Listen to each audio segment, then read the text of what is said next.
¿Alguna vez te has dado cuenta de que hay personas que viven calculando cada paso, anticipando cada problema, preparándose para catástrofes que nunca llegan? No descansan. Incluso cuando todo va bien, hay una tensión constante, como si estuvieran esperando el próximo golpe. Y tal vez conozcas esa sensación de cerca, o tal vez lo observes en alguien cercano, un padre que controla cada detalle, una pareja que necesita saberlo todo, un amigo que nunca puede simplemente confiar. Lo curioso es que cuanto más intentan controlar estas personas, más frágiles parecen. Cuanto más planean, más ansiosas se ponen. Es como si el mero hecho de intentar controlarlo todo fuera precisamente lo que les impide vivir. Carl Jung, uno de los mayores exploradores del inconsciente humano, se dio cuenta de algo fundamental al respecto. Observó que la necesidad de controlar no proviene de la fuerza, sino del miedo. Y lo que es más, ese miedo no es abstracto, tiene raíces, tiene historia. Las personas que viven en un estado de vigilancia perpetua no nacieron así, lo aprendieron. Han aprendido que confiar es peligroso, que relajarse significa ser tomado por sorpresa, que el mundo, o tal vez su propia casa, no es un lugar seguro para simplemente ser. Piensa en esa persona que revisa su teléfono móvil compulsivamente, no una vez, sino decenas de veces al día. Espera malas noticias, tal vez, pero lo que realmente hace es vigilar, mantenerse un paso por delante del caos. O esa madre que llama 3 veces para confirmar que su hijo ha llegado bien, aún sabiendo que ya es adulto. No es amor, o no es solo amor, es la alarma interna que nunca se apaga.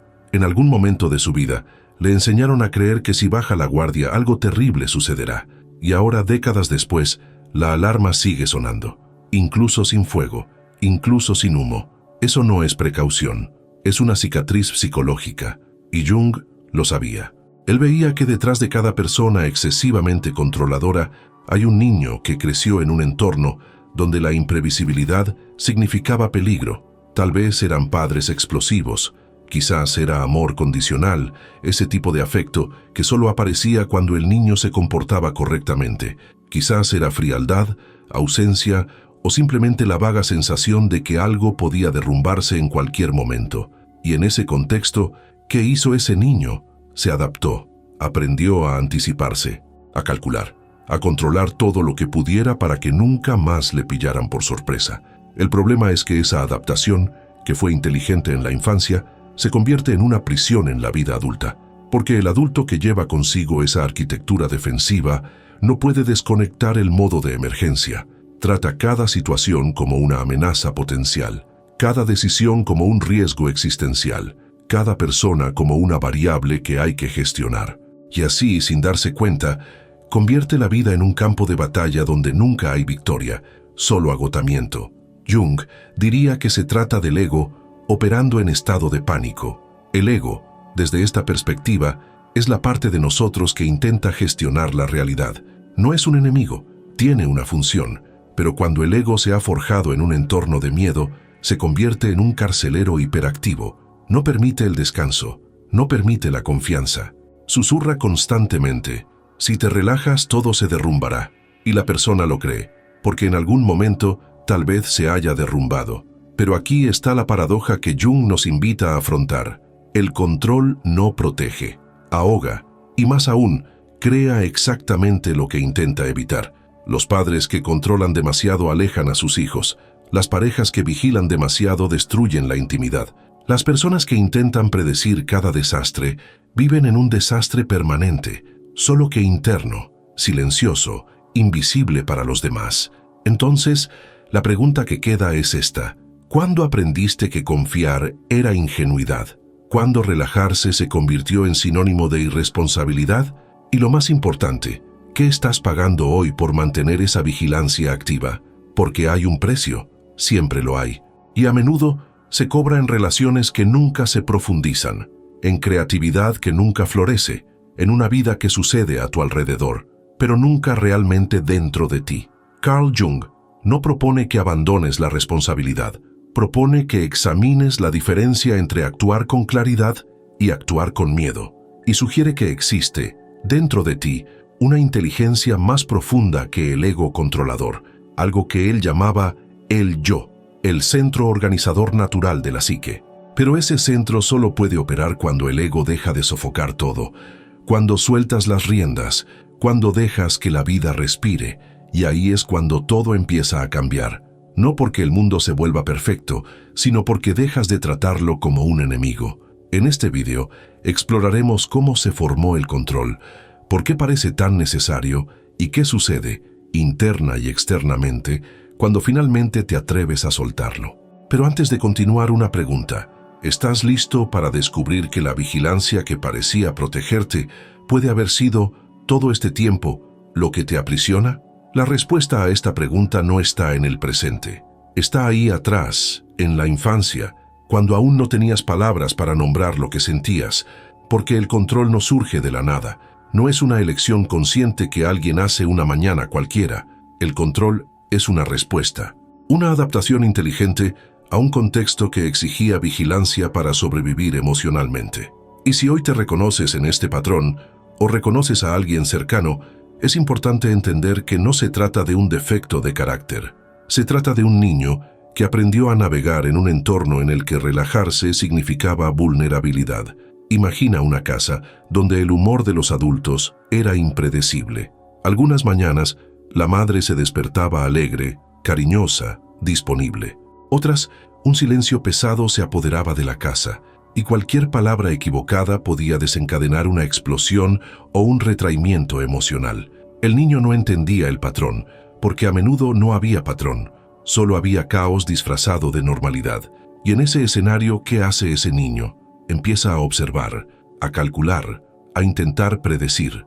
Aprende a leer las microexpresiones en el rostro de su padre antes de pedir algo. Prueba el terreno emocionalmente antes de expresarse.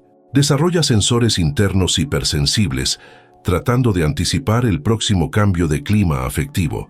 Esto no es paranoia infantil, es inteligencia adaptativa. Carl Jung observó que la psique humana es extraordinariamente creativa en su capacidad de supervivencia. Cuando el entorno externo es inestable, la mente crea estructuras internas de compensación, y una de esas estructuras es precisamente el control.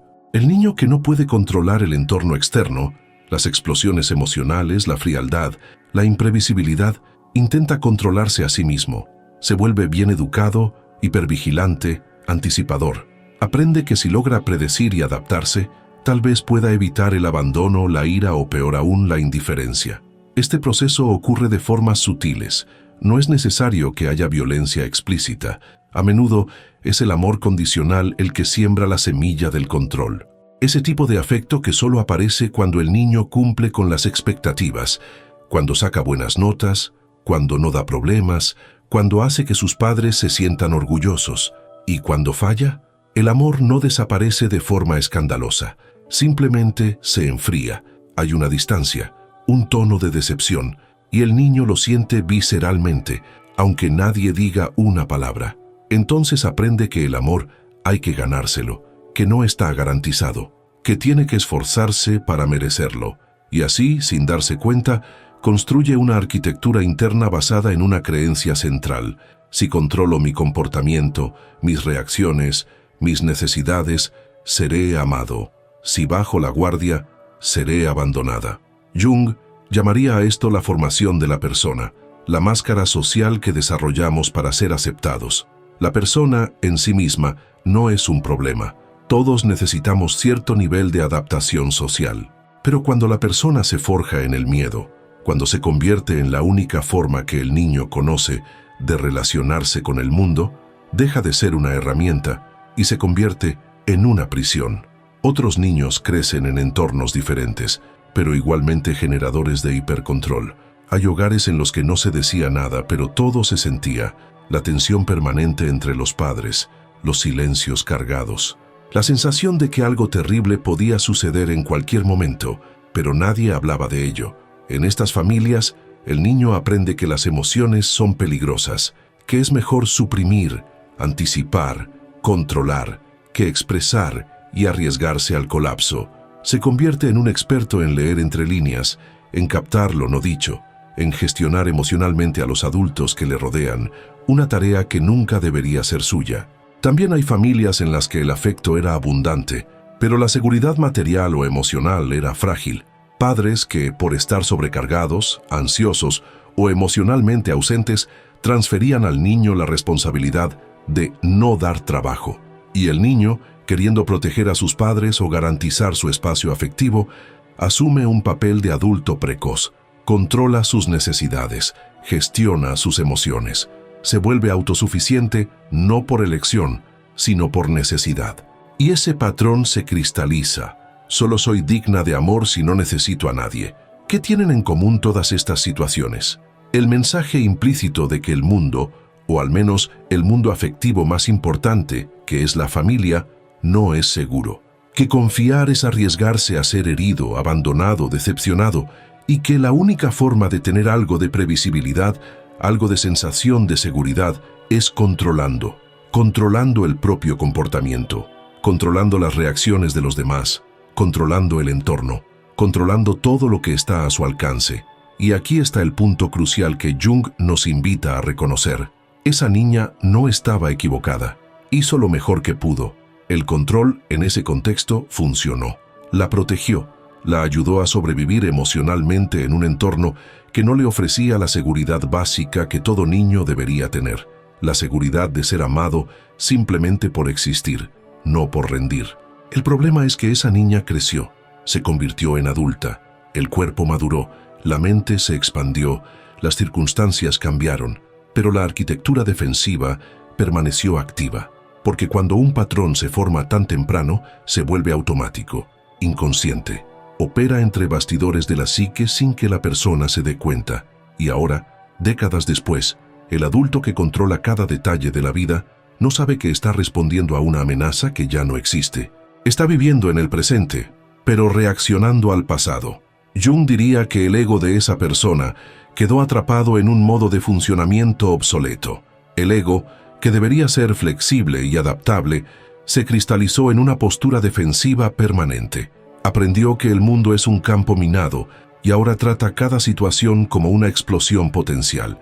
No importa si la relación actual es saludable, el ego aún espera la traición. No importa si el entorno laboral es estable, el ego sigue anticipando el colapso. No importa si objetivamente la vida funciona, el ego no puede creer que pueda relajarse, y el coste de esto es inmenso, porque cuando vives en un estado de vigilancia perpetua, nunca habitas realmente el presente. Siempre estás 3 pasos por delante, calculando, previendo, tratando de evitar el próximo desastre imaginario. Tus relaciones se ven sofocadas porque no puedes simplemente confiar. Tu creatividad muere porque crear exige soltar, y soltar es precisamente lo que no puedes hacer. Tu energía se agota porque estar siempre en modo de emergencia es agotador. Es vivir como si estuvieras corriendo una maratón que nunca termina, pero lo más trágico es que la persona a menudo no se da cuenta. Cree que está siendo responsable, que está siendo cuidadosa, que se está protegiendo a sí misma y a sus seres queridos. No ve que lo que llama realismo es en realidad hipervigilancia disfrazada, que lo que llama cuidado es en realidad control nacido del miedo, y que la casa, hoy en día, ya no es el campo minado de la infancia, pero ella sigue andando de puntillas, como si lo fuera. Carl Jung creía que el primer paso para cualquier transformación es el reconocimiento, ver el patrón, nombrarlo, entender de dónde viene. Y si has llegado hasta aquí en este vídeo, tal vez sea porque una parte de ti ya sabe que hay algo que reconocer. Tal vez estés empezando a darte cuenta de que el control que parecía protegerte puede estar en realidad costándote la vida, porque hay una diferencia entre vivir y sobrevivir, y quien controla en exceso siempre está sobreviviendo, nunca viviendo. Entonces, la siguiente pregunta es inevitable. ¿Qué sucede dentro de la mente de alguien que vive así? ¿Cómo se mantiene activo este patrón incluso cuando la amenaza original ya no existe? ¿Y qué es lo que el ego está protegiendo realmente? ¿A ti o la ilusión de que necesitas esa protección? La respuesta está en el mecanismo psicológico que Carl Jung denominó identificación del ego con la función defensiva. Cuando el control se convierte en la estrategia central de supervivencia en la infancia, el ego no solo adopta esa postura, sino que se fusiona con ella. El ego Llega a creer que él es el control. Y ahí está el problema. Si el ego cree que su función esencial es vigilar, anticipar y gestionar cada amenaza potencial, no puede descansar, porque descansar sería traicionar su propia identidad. Sería, desde la perspectiva distorsionada del ego, morir. Piensa en un carcelero que vigila una prisión. Su función es garantizar que nada se salga de control, que no se abra ninguna brecha, que ninguna amenaza se materialice. Pero ¿y si ese carcelero nunca sale de su turno? ¿Y si trabaja 24 horas al día, 7 días a la semana, sin descanso, sin un solo momento de pausa? No estaría protegiendo la prisión, estaría preso en ella. Ese es el ego de quien vive controlando. Se ha convertido en prisionero de su propia vigilancia. Y lo más cruel es que el ego cree firmemente que está haciendo lo necesario. No ve otra alternativa. Para él, el mundo es un lugar donde en cualquier momento todo puede derrumbarse. Y entonces crea bucles mentales interminables. ¿Y si no reviso ese correo electrónico una vez más? ¿Y si no llamo para confirmar? ¿Y si no anticipo lo que puede salir mal? Cada "y si" es una puerta abierta a la ansiedad. Y la persona entra por esa puerta, explora todos los escenarios catastróficos posibles, siente la tensión física en el cuerpo y aún así no se detiene. Porque detenerse sería irresponsable, o al menos eso es lo que susurra el ego. Jung observó que el ego, cuando opera en este estado de hipervigilancia, no está en contacto con la realidad presente. Está en contacto con una realidad fantasma, una proyección de miedos antiguos sobre situaciones nuevas. Es como si el ego tuviera un archivo mental lleno de experiencias de abandono, rechazo, imprevisibilidad, y ahora utilizara ese archivo como lente para interpretarlo todo. Una conversación neutra con la pareja se convierte en una señal de distanciamiento. El silencio del hijo se convierte en un indicio de rechazo. Un imprevisto en el trabajo se convierte en un presagio de colapso total. Este mecanismo se llama proyección. El ego proyecta en la realidad externa los contenidos internos no resueltos, y la persona no se da cuenta de que lo está haciendo. Cree genuinamente que el peligro está ahí fuera, que solo está siendo realista, que el mundo es, de hecho, esa secuencia ininterrumpida de amenazas que hay que gestionar. Pero la verdad es otra. El peligro que teme está dentro de ella. Es el recuerdo emocional del niño que aún espera el próximo golpe. Y aquí surge una de las paradojas más crueles del control. Cuanto más intentas controlar, más vulnerable te sientes, porque cada nueva situación que escapa al control, y la vida está llena de ellas, se interpreta como una amenaza existencial. El ego controlador no puede diferenciar entre inconveniencia y catástrofe. Todo es grave, todo es urgente, todo debe resolverse de inmediato. Y así, la persona vive en un estado crónico de emergencia interna. El sistema nervioso está siempre activado, el cuerpo está siempre tenso. La mente nunca descansa. Imagina una alarma de incendio que se activa y nunca se apaga. Al principio, todo el mundo corre. Hay una urgencia real. Pero si la alarma suena constantemente, incluso cuando no hay fuego, la gente empieza a ignorarla. O peor aún, viven en un estado de estrés permanente, pero dejan de confiar en el propio sistema de alerta. El ego controlador es esa alarma. Suena todo el tiempo. Y la persona agotada o bien se derrumba al intentar atender cada alarma, o bien se desconecta completamente de sí misma para soportar el ruido. Carl Jung decía que cuando el ego se identifica con una función defensiva, pierde el contacto con el yo, el centro organizador natural de la psique. El yo, desde la perspectiva junguiana, es la inteligencia más profunda que habita en cada ser humano. Es la parte de nosotros que sabe intuitivamente lo que es necesario, que sabe cuándo actuar y cuándo soltar, que sabe cuándo es el momento de proteger y cuándo es el momento de confiar. Pero el ser no opera a través del control, opera a través de la presencia, y la presencia es precisamente lo que el ego controlador no permite, porque estar presente significa estar vulnerable, significa no saber lo que vendrá después, significa confiar en que serás capaz de responder a lo que surja, en lugar de intentar predecirlo y evitarlo todo. Y para el ego que ha sido entrenado en el miedo, esto suena a suicidio. Si no controlo, seré destruida. Si confío, seré traicionada. si me relajo todo se derrumbará. Estas frases no se piensan conscientemente. Son el lenguaje silencioso del ego en pánico. Y lo que mantiene activo este patrón no es la realidad externa, sino la creencia interna de que no puedo lidiar con lo inesperado. Esa es la raíz. La persona que controla compulsivamente no confía en sí misma. No cree que será capaz de atravesar lo que venga, si viene. Así que gasta toda su energía tratando de asegurarse de que nada suceda. Pero la vida no funciona así. La vida es movimiento, cambio, imprevisibilidad, y quien intenta congelarla en el lugar termina congelándose a sí mismo. Hay un ejemplo que ilustra esto con claridad. Piensa en un padre que controla cada paso de su hijo adulto. Llama constantemente. Quiere saber dónde está su hijo, con quién, qué está haciendo.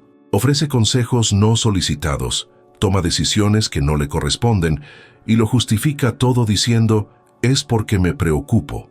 Pero, ¿qué está pasando realmente? El padre no confía en que su hijo sea capaz de vivir su propia vida. Y, más profundamente aún, el padre no confía en que él mismo sea capaz de lidiar con la posibilidad de que algo salga mal. Necesita controlar para no sentir la angustia de su propia impotencia. ¿Y el resultado? El hijo se aleja. No por falta de amor, sino por falta de aire. Porque el amor bajo vigilancia no es amor, es gestión de riesgos. O piense en alguien que, en una relación, necesita saber constantemente lo que su pareja está pensando, sintiendo, haciendo, que revisa los mensajes, cuestiona los silencios, interpreta cada gesto como una señal de algo más grande. Esa persona no está amando, está vigilando. ¿Y por qué? Porque en algún lugar profundo hay un niño que aprendió que el afecto era inestable, que podía ser retirado en cualquier momento. Y ahora, como adulta, intenta asegurarse de que eso nunca vuelva a suceder. Pero el control no genera seguridad, genera asfixia. Y la asfixia, tarde o temprano, genera precisamente lo que más teme, la distancia. Carl Jung nos recuerda que el ego, en su forma saludable, debería ser un mediador entre el mundo interno y el externo. No debería ser el dictador absoluto de la psique. Pero cuando el ego se forja en el miedo, asume el papel de tirano. No permite la flexibilidad, no permite el error, no permite el descanso. Y la persona vive bajo el dominio de ese tirano interno, creyendo que es él quien la mantiene viva. Pero la verdad es que es él quien le impide vivir. Y quizás lo más difícil de reconocer sea esto. El control no es el villano. Algún día fue el héroe. Protegió a un niño que necesitaba protección. Pero ahora en el presente se ha convertido en un obstáculo. Es la armadura que te salvó la vida en una batalla antigua, pero que ahora llevas en tiempos de paz. Y esa armadura es pesada. Te impide correr, bailar, abrazar plenamente la vida. Te mantiene a salvo de amenazas que ya no existen, pero te atrapa en una forma de existir que no es plenamente viva. Entonces la pregunta que surge inevitablemente es, ¿qué estás protegiendo exactamente? ¿A ti misma o a la ilusión de que necesitas esa protección? Y lo más importante, ¿qué estás perdiendo mientras mantienes esa vigilancia activa? Porque hay un costo. Y ese costo no es solo interno, abstracto, invisible. Se manifiesta en cada relación que no se profundiza, en cada oportunidad que dejas pasar por miedo a arriesgarte. En cada día que termina y te das cuenta de que sobreviviste, pero no viviste. Y tal vez sea hora de preguntarse, ¿vale la pena? El costo del control no es abstracto. No es algo que solo se percibe en momentos de profunda introspección. Está presente todos los días, en cada decisión que no tomas, en cada palabra que no dices, en cada conexión que no permites. El control crónico no solo te roba la paz, te roba la vida. Y lo más trágico es que esta pérdida ocurre en silencio, de forma tan gradual que puedes pasar años sin darte cuenta de lo que estás sacrificando. Empieza por las relaciones, porque es ahí, en la intimidad, donde el control muestra su cara más destructiva. Imagina a alguien que ama profundamente, pero que no puede simplemente amar. Necesita controlar, necesita asegurarse, necesita estar segura de que no será abandonada, traicionada, decepcionada, así que vigila. Quizás no de forma explícita, pero siempre está atenta a los detalles, a los silencios, a los sutiles cambios de tono. Interpreta cada gesto, cada palabra, cada ausencia como una señal de algo más grande, y así la relación deja de ser un espacio de encuentro genuino y se convierte en un campo en el que ella está constantemente en modo de detección de amenazas. La pareja lo nota. Quizás no pueda nombrarlo inmediatamente, pero lo nota. Hay tensión, una exigencia implícita, una sensación de que él tiene que demostrar constantemente que está presente, que es de fiar, que no se va a marchar, y eso es agotador, porque el amor no debería exigir pruebas. El amor debería ser un espacio en el que las dos personas puedan simplemente ser, sin tener que demostrar seguridad todo el tiempo. Pero cuando una de las partes vive controlando, revisando mensajes, cuestionando retrasos, necesitando confirmaciones constantes, la otra empieza a sentirse asfixiada. Y la asfixia, tarde o temprano, genera exactamente lo que la persona que controla más teme: distancia. Carl Jung observó que a menudo proyectamos en los demás lo que no hemos resuelto en nosotros mismos. La persona que controla a su pareja no tiene en realidad un problema con su pareja, tiene un problema con su propia incapacidad para confiar, y esa incapacidad no nació en esa relación, viene de lejos, de la niña que aprendió que el afecto era condicional, que podía ser retirado sin previo aviso, que debía ganarse mediante un comportamiento impecable, y ahora, como adulta, transfiere a su pareja la tarea imposible de curar una herida que él no causó. El resultado es una relación en la que nunca se da una intimidad real, porque la intimidad exige vulnerabilidad, y la vulnerabilidad exige soltar el control. Pero para quien ha sido entrenado en el miedo, soltar el control suena como tirarse por un precipicio, así que se aferra, gestiona, intenta garantizar, y así, sin darse cuenta, convierte el amor en un contrato. Donde debería haber encuentro, hay vigilancia. Donde debería haber confianza, hay control. Y el amor, que es esencialmente libertad, muere asfixiado. Pero el control no solo destruye las relaciones amorosas, contamina todas las formas de conexión.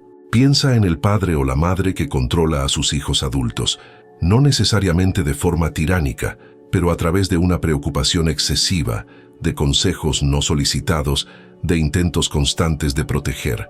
Ese padre o esa madre cree que está siendo cariñoso, pero lo que realmente está haciendo es proyectar en el hijo su propia incapacidad para lidiar con la incertidumbre. ¿Y si le pasa algo? ¿Y si toma decisiones equivocadas? ¿Y si sufre? Estas preguntas parecen provenir del amor, pero en realidad provienen del miedo a que, si algo sale mal, no sea capaz de lidiar con su propio dolor. Entonces, intenta controlar a su hijo para no tener que sentir su propia impotencia. Pero el hijo, a su vez, siente que no se le considera capaz, que no se confía en él, que necesita constantemente informar, justificar, pedir permiso, incluso siendo adulto. Y eso genera algo inevitable: el distanciamiento. No porque el hijo no quiera a sus padres, sino porque necesita espacio para respirar, para equivocarse, para ser quien es. Y el control, por mucho que venga disfrazado de cuidado, siempre ahoga. Carl Jung diría que lo que está en juego aquí es la diferencia entre el cuidado genuino y el apego posesivo. El cuidado genuino sostiene, ofrece apoyo, pero también libertad. Confía en que el otro tiene recursos internos para lidiar con la vida. El apego posesivo, por otro lado, ata. Necesita al otro cerca, no por el bien del otro, sino para aliviar su propia angustia. Y esa es la cuestión central. Cuando controlas a alguien, no estás protegiendo a esa persona. Estás tratando de protegerte del dolor de no poder protegerla. Ahora amplíe esto a todas las áreas de la vida. En el trabajo, la persona que controla cada detalle de cada proyecto se convierte en un cuello de botella. No delega porque no confía en que los demás lo harán bien. Revisa obsesivamente, rehace, interviene, y eso no la hace más competente, la agota. Sus compañeros se sienten menospreciados. Su creatividad muere, porque crear requiere espacio para experimentar, equivocarse, volver a intentarlo. Pero cuando necesitas controlar cada variable, no hay espacio para lo nuevo. Solo hay repetición de lo seguro, y lo seguro, con el tiempo, se convierte en una prisión.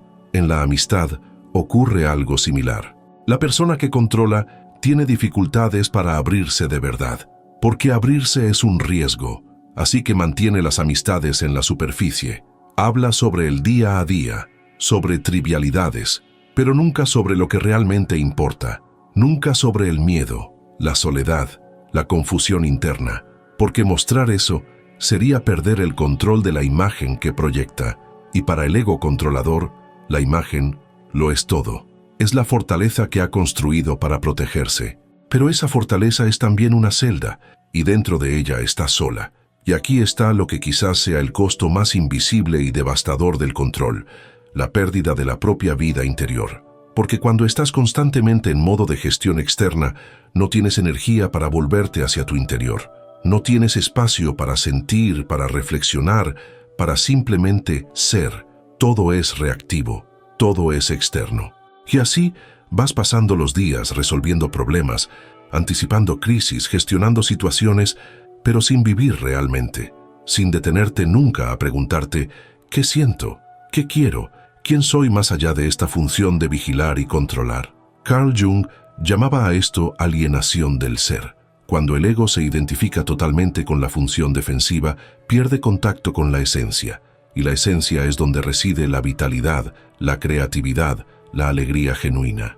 Es donde reside la capacidad de sorprenderse, de encantarse, de conectarse profundamente con la vida, pero esta esencia solo puede emerger en el espacio del no control, en el espacio donde no sabes lo que vendrá después, pero confías en que serás capaz de encontrar lo que venga. Piensa en los artistas, en los creadores, en cualquier persona que produzca algo verdaderamente vivo. Hablan de momentos de fluidez, en los que dejan de intentar controlar el proceso y simplemente permiten que algo se manifieste a través de ellos. Un músico no crea una melodía controlando cada nota con el intelecto. Se entrega al instrumento, al ritmo, al sentimiento, y la música surge. Un escritor no escribe un texto profundo calculando cada palabra. Se sumerge en el tema, se deja atravesar por él, y las palabras encuentran su camino. Eso no es abandono.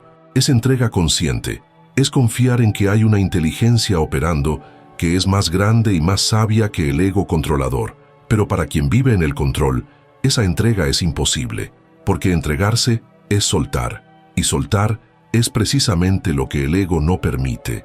Entonces la vida creativa muere, la espontaneidad muere, la capacidad de dejarse sorprender por la belleza, por lo nuevo, por lo inesperado, todo eso muere, y lo que queda es una existencia funcional. Cumples tareas, gestionas crisis, sobrevives, pero no vives. Y quizás lo más doloroso sea darte cuenta de que esa vida que no has vivido no te la ha robado nadie. Fuiste tú quien la cambió por la ilusión de la seguridad. Fuiste tú quien prefirió el control a la presencia, la previsibilidad a la posibilidad, la protección al encuentro genuino. Y no fue por maldad, fue por miedo, por una profunda creencia instalada allí en la infancia de que soltar el control sería mortal. Pero la cruel ironía es que, al intentar protegerte de la muerte simbólica, acabaste viviendo una muerte real, la muerte en vida de quien está presente en el mundo, pero ausente de sí mismo. Carl Jung decía que la vida no vivida cobra su precio, no desaparece silenciosamente, se queda como un peso, como una inquietud, como una sensación difusa de que falta algo, pero no sabes qué. Y a menudo es en los momentos de crisis, una enfermedad, una pérdida, un agotamiento total, cuando la persona finalmente se detiene y se da cuenta, me he pasado toda la vida protegiéndome de vivir. Y entonces surge la pregunta que ya no se puede evitar. ¿Cuánto tiempo más vas a pagar ese precio? ¿Cuánto tiempo más vas a sacrificar la vida real por la promesa ilusoria de una seguridad que nunca llega?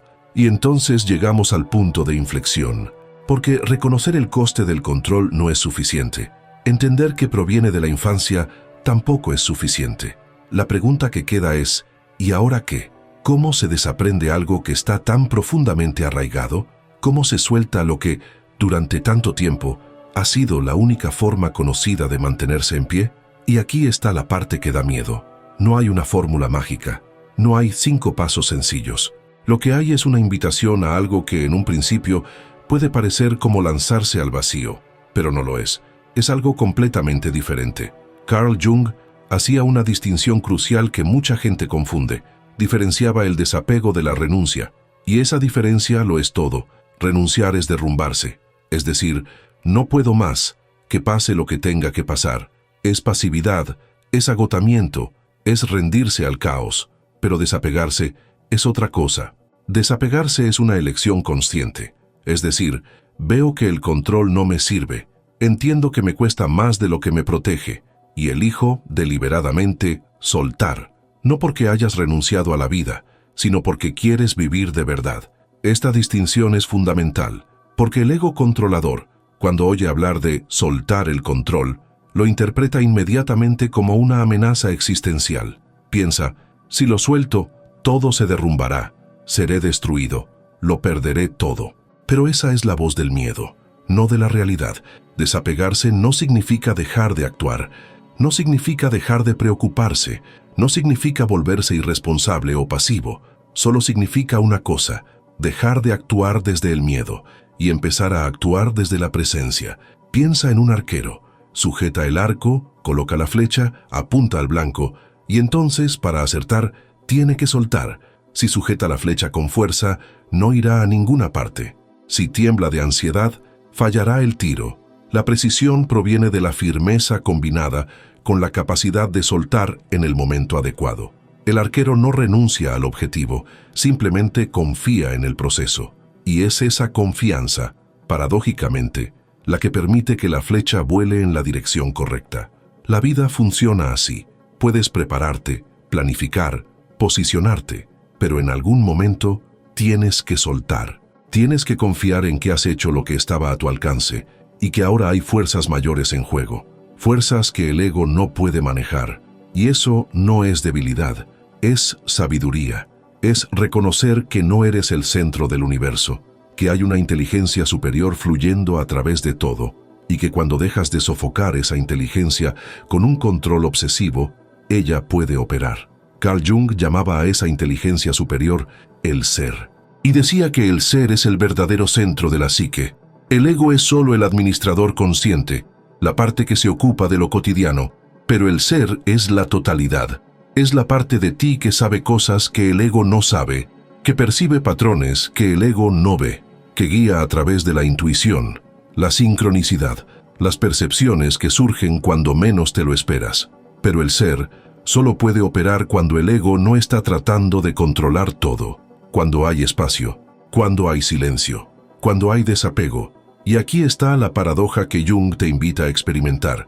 Cuando sueltas el control, no pierdes poder, lo ganas, porque dejas de desperdiciar energía tratando de gestionar lo incontrolable y empiezas a dirigir esa energía hacia lo que realmente importa, para estar presente, para responder con claridad a lo que te depara la vida, para crear, amar, vivir, sin estar constantemente en modo defensivo.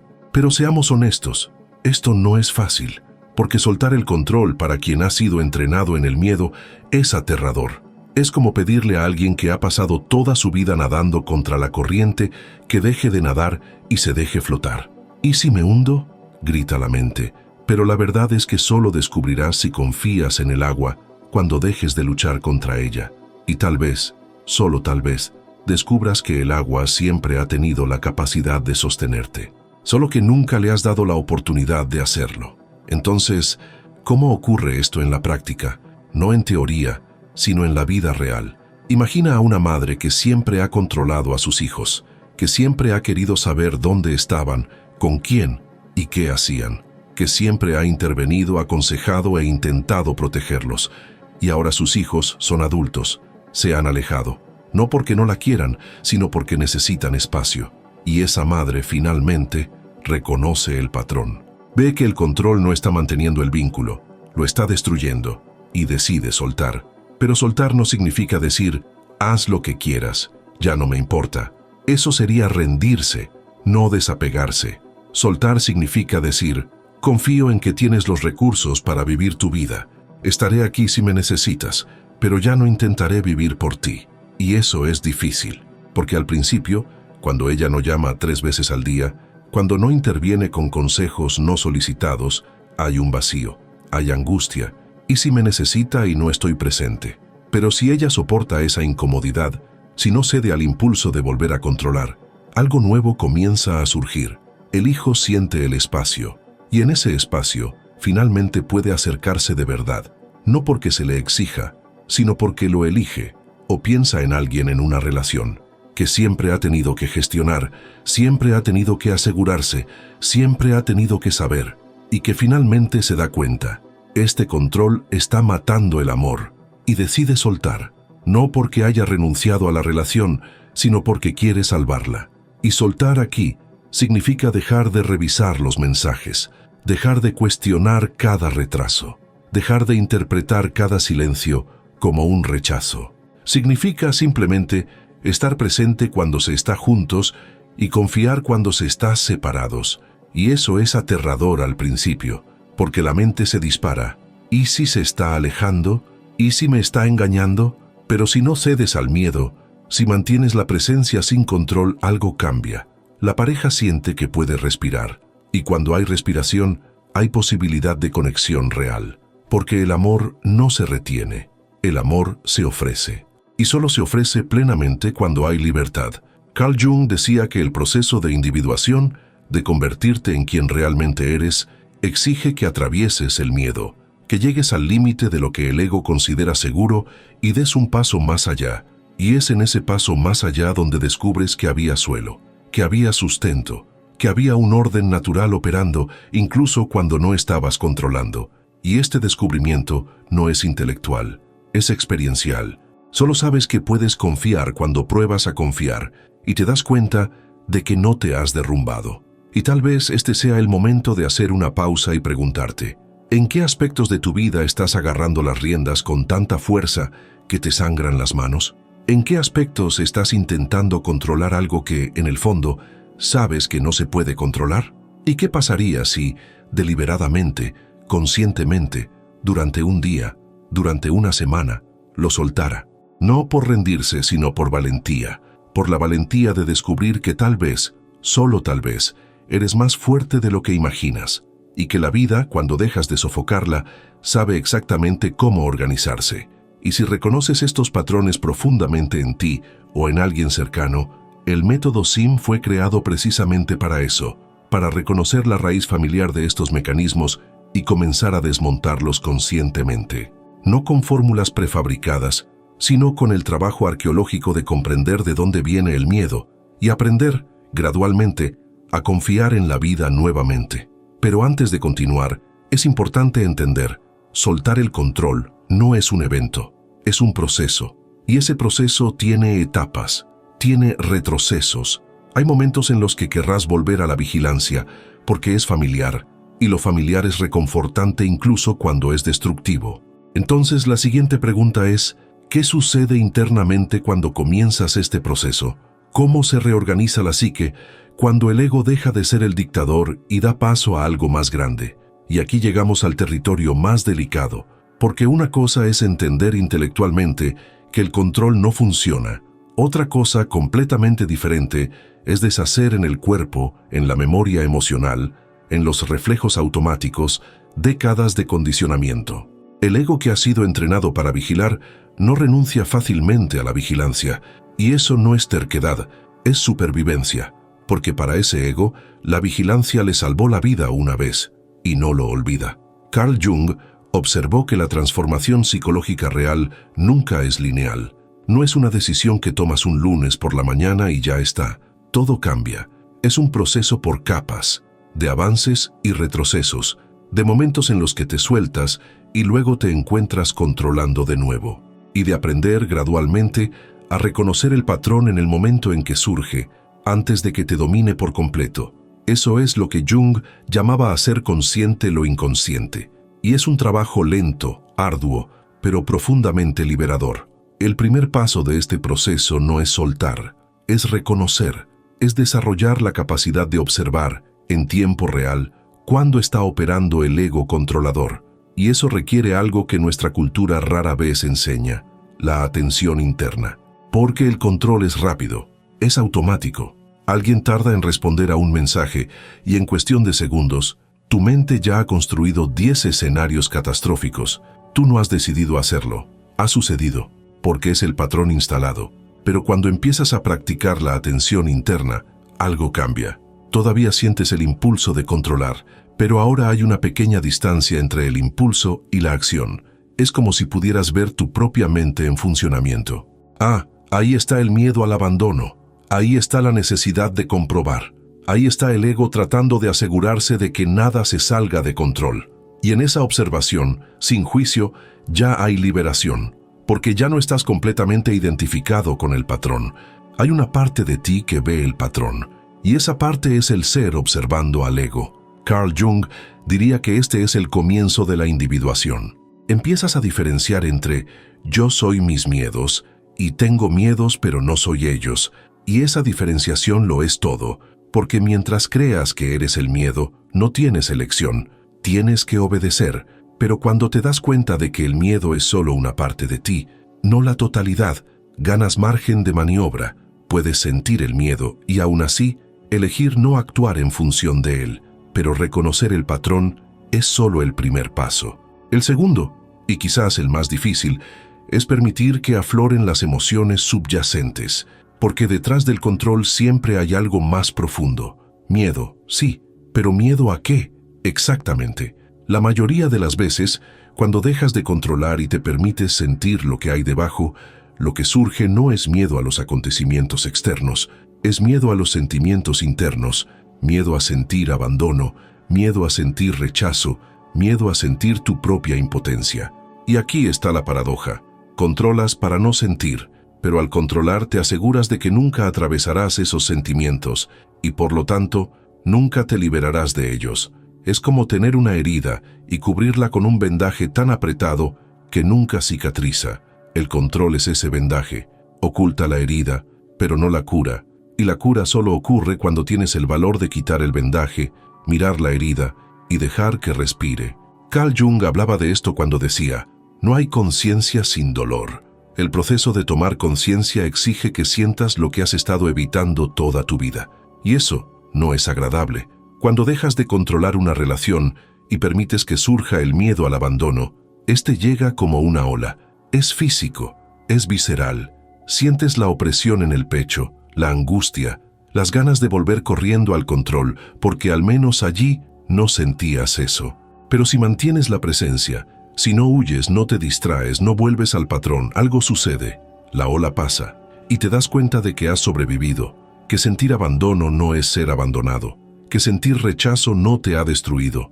Y en esa percepción hay poder. Pero este proceso no es solitario. Jung siempre enfatizó la importancia del testigo, ya sea un terapeuta, un amigo de confianza o un grupo de apoyo. Alguien que pueda estar presente mientras atraviesas lo que necesitas atravesar, porque el ego controlador no confía en nadie, cree que está solo contra el mundo, y parte de la cura es descubrir que no lo está, que hay personas que pueden verte, acogerte y no abandonarte solo porque eres vulnerable. Y mientras atraviesas este proceso, algo curioso comienza a suceder. Tu sistema nervioso, que ha pasado años, tal vez décadas, en estado de alerta, comienza a recalibrarse. Porque el sistema nervioso de quien creció en un entorno inestable quedó atrapado en modo de supervivencia. Lo interpreta todo como una amenaza. El cuerpo vive tenso, la respiración es superficial, el sueño es agitado. Pero cuando empiezas a practicar el desapego consciente, cuando eliges repetidamente no reaccionar al miedo automático, el sistema nervioso aprende que puede relajarse, que el mundo no es, de hecho, el campo de batalla que imaginaba. Esto no sucede de la noche a la mañana. Es un reentrenamiento gradual. Cada vez que sientes el impulso de controlar y eliges observar en lugar de actuar, le estás indicando a tu cuerpo, estás a salvo, no es una emergencia. Y con el tiempo, el cuerpo lo cree. La tensión crónica comienza a ceder, la respiración se profundiza, el sueño mejora, y te das cuenta de que hay una gran diferencia entre estar alerta y estar tenso, entre estar presente y estar en pánico. Carl Jung decía que el ser tiene una sabiduría que el ego no posee, y parte de esa sabiduría es saber cuándo actuar y cuándo no actuar.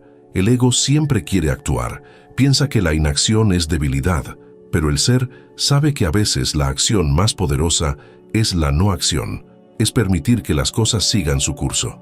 es confiar en el ritmo natural de la vida. Y cuando empiezas a acceder al ser, cuando sueltas las riendas del ego controlador, descubres que hay una inteligencia operando que es mucho más precisa que cualquier plan que pudieras haber formulado. Pero seamos claros, este proceso tiene retrocesos. Habrá días en los que te liberes y te sientas libre, y habrá días en los que volverás a tomar el control porque algo te ha asustado o porque el patrón antiguo es más fuerte de lo que imaginabas, y eso es normal. Jung diría que la psique se mueve en espirales, no en líneas rectas.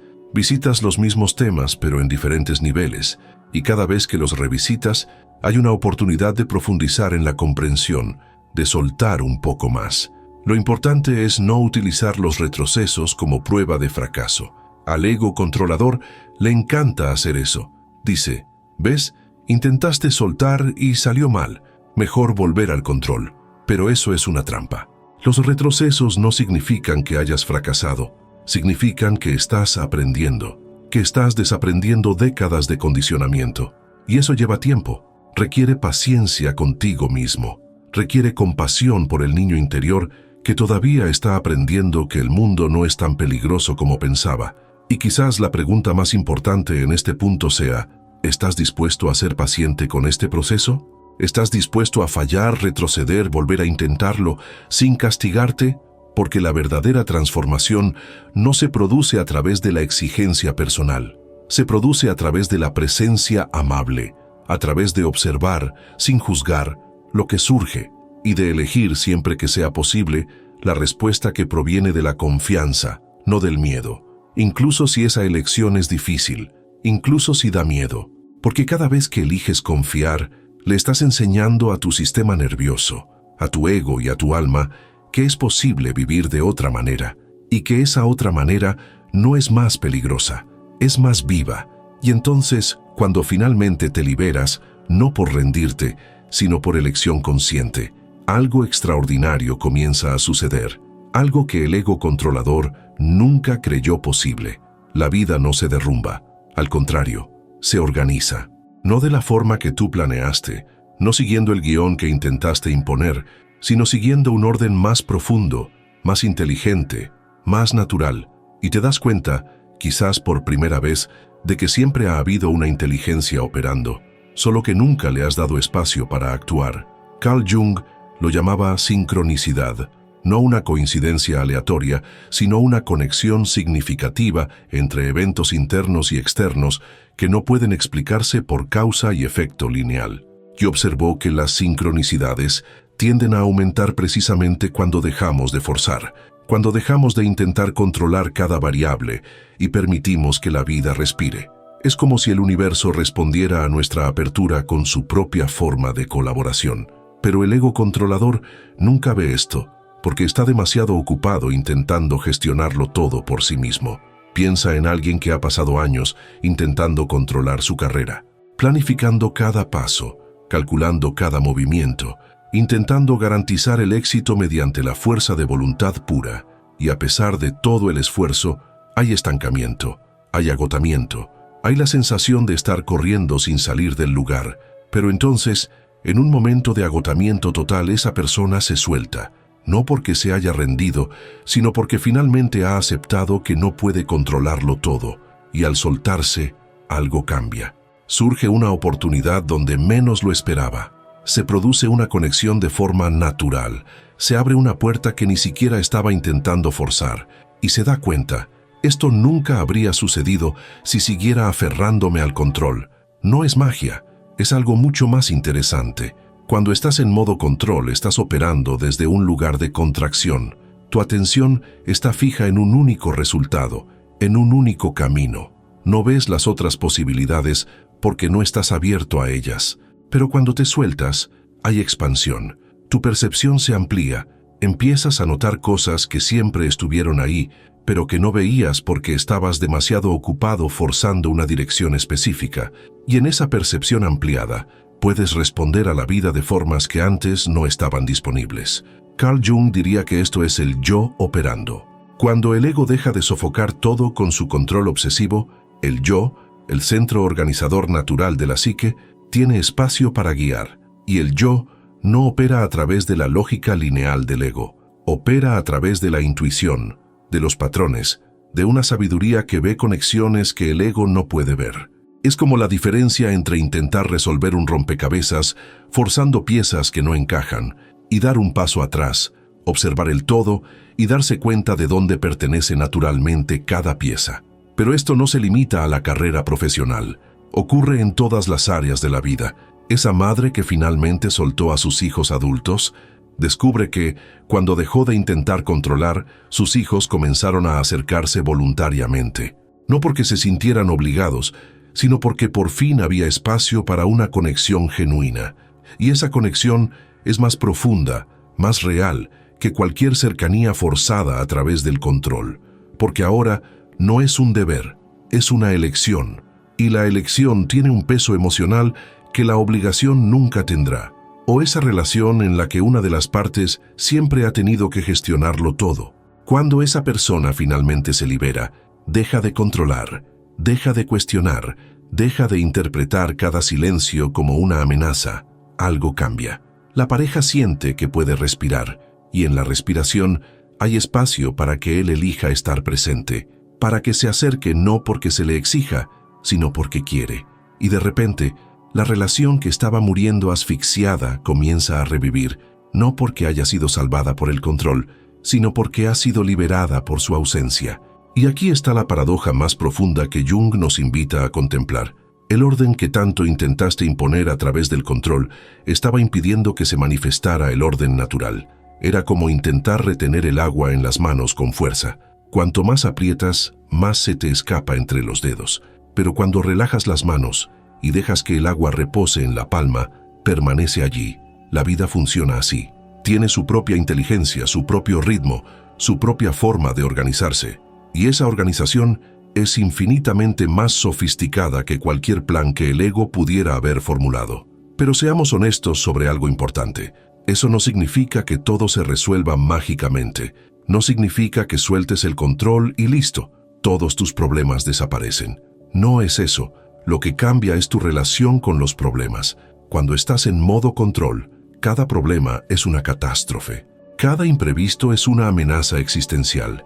Estás constantemente en pánico, tratando de evitar el próximo desastre, pero cuando sueltas, descubres que tienes la capacidad de responder, que puedes lidiar con lo que venga, a medida que venga, y ese descubrimiento lo cambia todo. Piensa en alguien que siempre ha tenido miedo al fracaso, que controlaba obsesivamente cada detalle para asegurarse de que nada saliera mal, y entonces, inevitablemente, algo sale mal, porque así es la vida. Y en el pasado esa persona se derrumbaba. Lo sabía. Sabía que si no controlaba todo se vendría abajo. Pero ahora, habiendo aprendido a soltar, responde de manera diferente. Siente el dolor del fracaso, sí, pero no lo interpreta como el fin del mundo. Lo ve como parte del proceso, como información, como un redireccionamiento. Y este cambio de perspectiva no es optimismo forzado, es madurez psicológica. Es la diferencia entre ser controlado por la vida y bailar con ella. Carl Jung observó que las personas verdaderamente maduras no son aquellas que nunca se enfrentan a la adversidad. Son aquellas que han desarrollado flexibilidad interna para adaptarse a lo que venga. Y esa flexibilidad solo es posible cuando dejas de intentar controlarlo todo, porque el control crea rigidez, y la rigidez se rompe.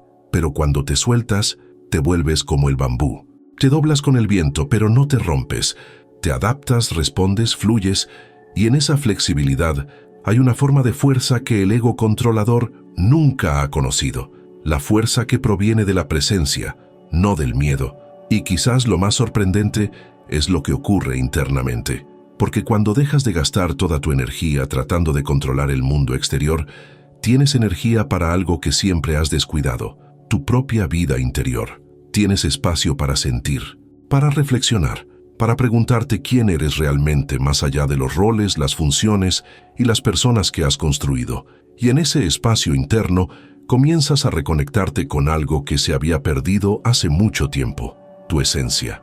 Carl Jung decía que la individuación, el proceso de convertirse en quien realmente eres, solo es posible cuando el ego deja de dominar, porque el ego quiere que seas funcional, aceptable, predecible. Pero la esencia no se preocupa por la aceptación, se preocupa por la verdad. Y la verdad de tu esencia puede que no encaje en los moldes que has pasado toda tu vida intentando llenar.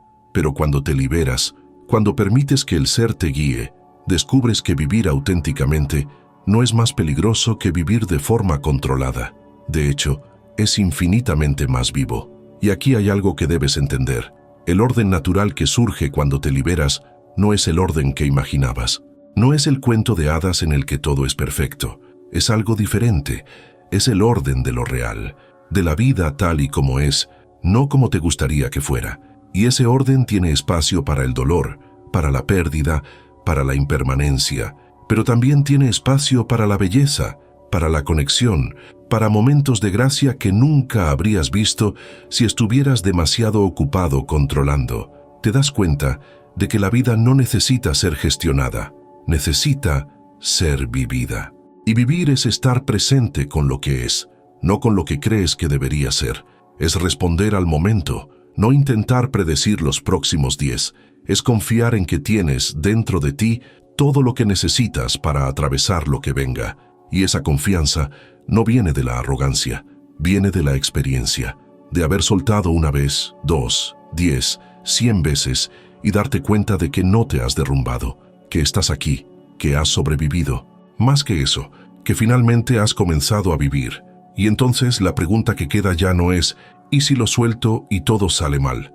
La pregunta se convierte en ¿qué estoy perdiendo mientras sigo aferrado al control? Porque ahora lo sabes.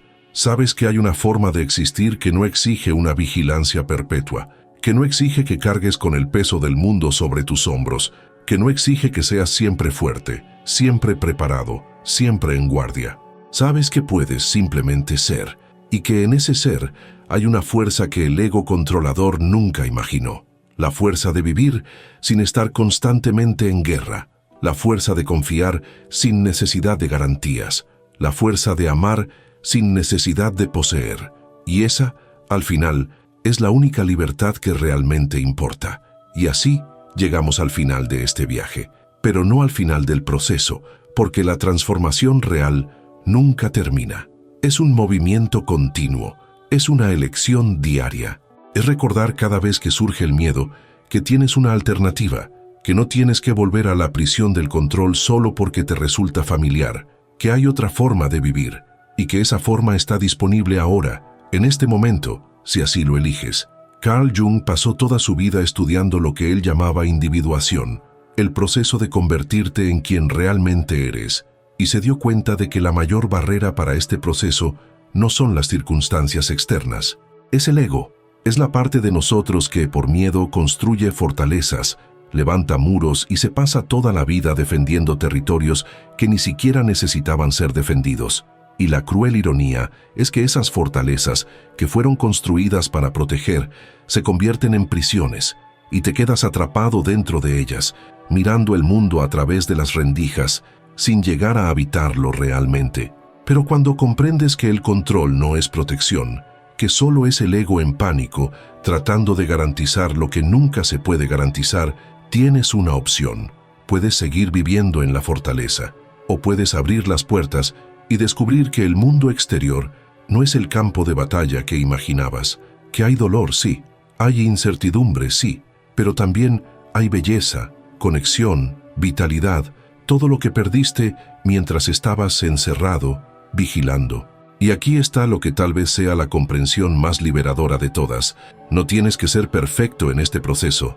No tienes que soltar el control de una vez por todas y no volver a él nunca más. No funciona así. Lo que cambia es que ahora reconoces el patrón.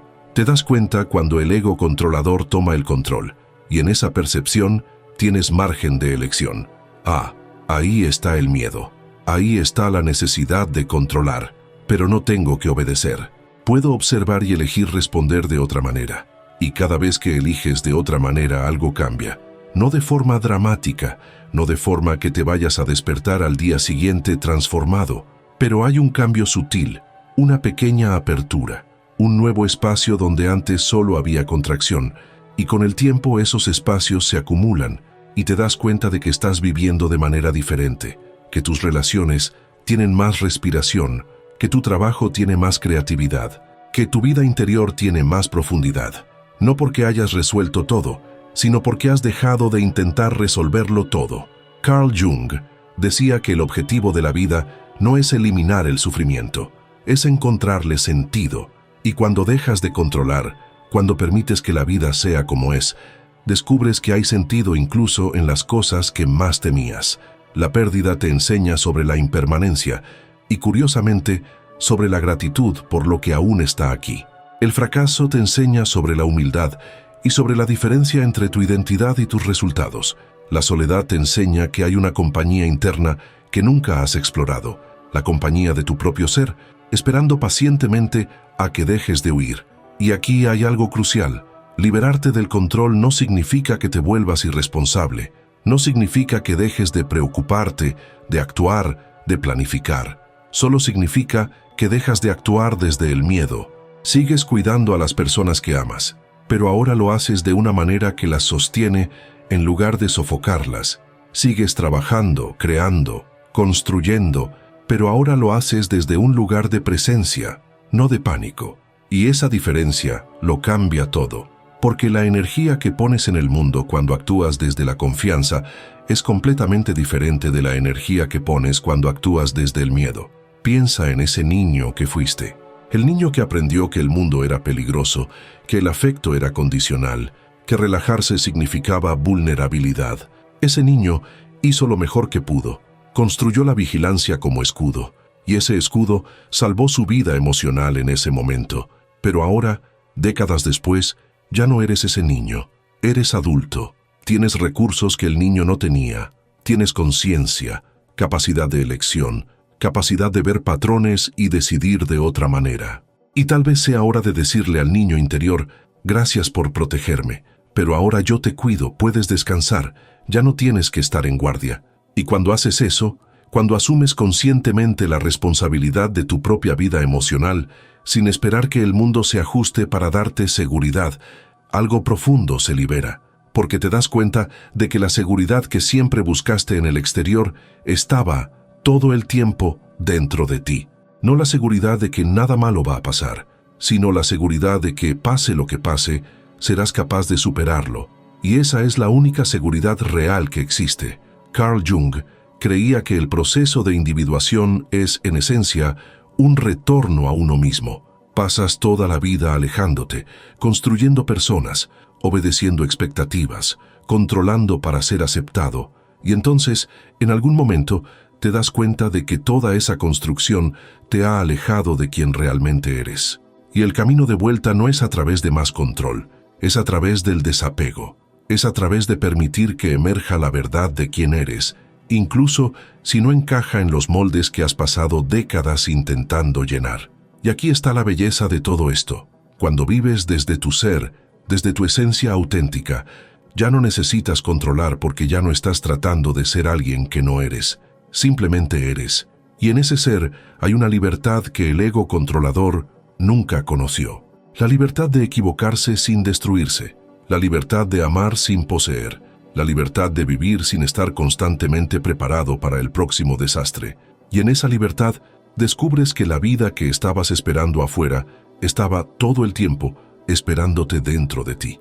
Entonces, tal vez la invitación final no sea para que hagas algo grandioso. Es para que experimentes algo muy simple, pero radicalmente difícil. Por un día, o por una hora, o incluso por un solo momento, permítete existir sin controlar. Siente el miedo, pero no le obedezcas.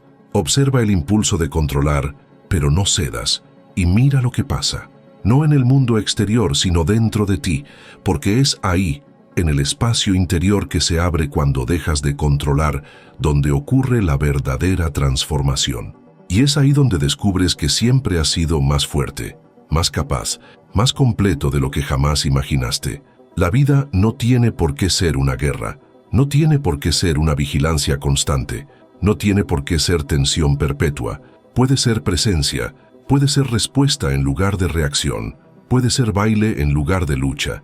Y eso comienza ahora, con una elección, con un soltar, con el valor de descubrir que el mundo no se derrumba cuando confías, sino que finalmente tiene espacio para organizarse. Y si este viaje te resuena, si reconoces que hay algo que debes desaprender, algo que debes soltar, algo que debes sanar, compártelo en los comentarios. ¿Qué sigues intentando controlar por miedo? Porque reconocerlo es el primer paso. Y a veces, decirlo en voz alta es lo que transforma la comprensión en acción. Recuerda, vivir con conciencia es una elección. Despierta tu mente, afronta tus deseos e ilumina tu sombra. Cuenta conmigo en este viaje y sigue los próximos vídeos del canal.